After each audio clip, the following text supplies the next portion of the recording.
Yataq otağımın 2 il yarım əvvəlki vəziyyəti, tam boş vəziyyəti.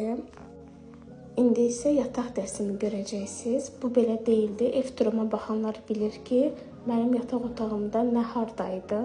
Daha sonra dəyişib belə etmişdik. İndi isə şkafın yerini dəyişməyə qərara gəldik. Çünki bizim yataq otağından balkona çıxış var. Biz o balkona çıxışın qabağını şkafla örtmüşdük.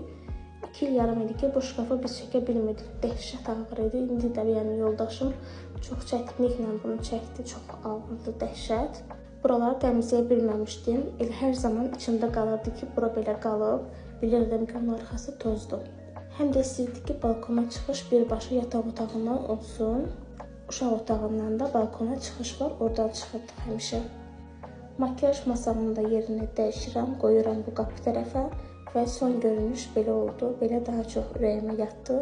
İstədiyim kimi oldu. Birbaşa rahat balkona da çıxış mümkündür. Balkonda da cam balkondur bizdə. Pəncərələrin də üzərində jalüzlər var.